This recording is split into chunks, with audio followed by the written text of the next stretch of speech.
Hey, whoa, hold on. Before we dig into one of the wildest, shiniest stories to ever land in the White House, there's just one thing. You know the drill. Go ahead and smash that like button, hit subscribe, because you are not going to want to miss out on more stuff like this. Okay, let's get into it. All right, today we are breaking down a story that I can only describe as Trump's golden goal. Now, you know the Oval Office. It's already one of the most famous rooms on the entire planet. But recently, it just got even more gold. And look, I'm not talking about new drapes or something. I mean, solid 18-karat world champion level gold. Okay, so first things first, more gold in the Oval. How in the world does this even happen? Let's set the scene. So picture this. It's August 25th, and reporters walk into the Oval Office, and there it is, the actual one and only FIFA World Cup trophy, just kind of hanging out on the president's desk. Which, immediately brings up the big question on everyone's mind. So, how did this happen? So yeah, how did the most famous trophy in sports end up there? You might think it's a super complicated story, but the backstory is surprisingly normal. Okay, here's the play-by-play. It all started last Friday. The president of FIFA, Gianni Infantino, stops by for a visit. The whole reason was to announce that the U.S. is hosting the World Cup group stage draw. So he brings the trophy along for the photo op. And just like that, the solid gold prize is in the White House.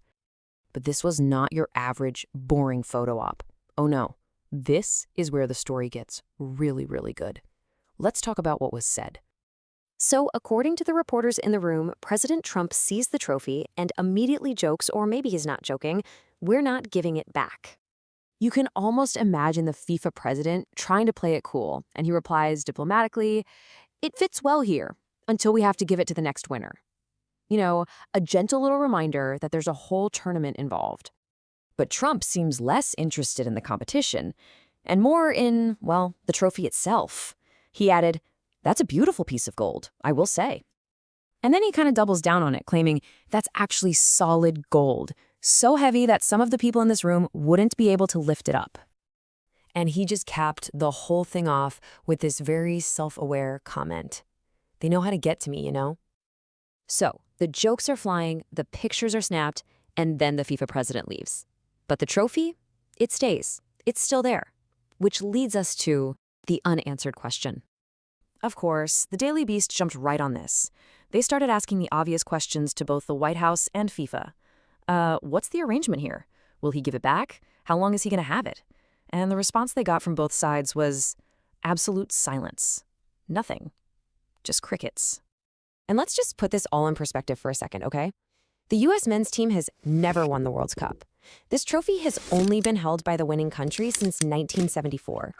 The deal for it to be in the Oval Office is a total mystery, and nobody will even say if Trump is supposed to present it at the final. So, we just have to ask, what is the deal? Is this some kind of bizarre presidential perk for hosting the tournament? Or are we watching the world's most polite golden heist happen in slow motion? What do you think? Presidential perk or golden heist? Let us know your theories down in the comments. And hey, if you want more explainers on the weirdest stories out there, make sure you're subscribed. Thanks for watching.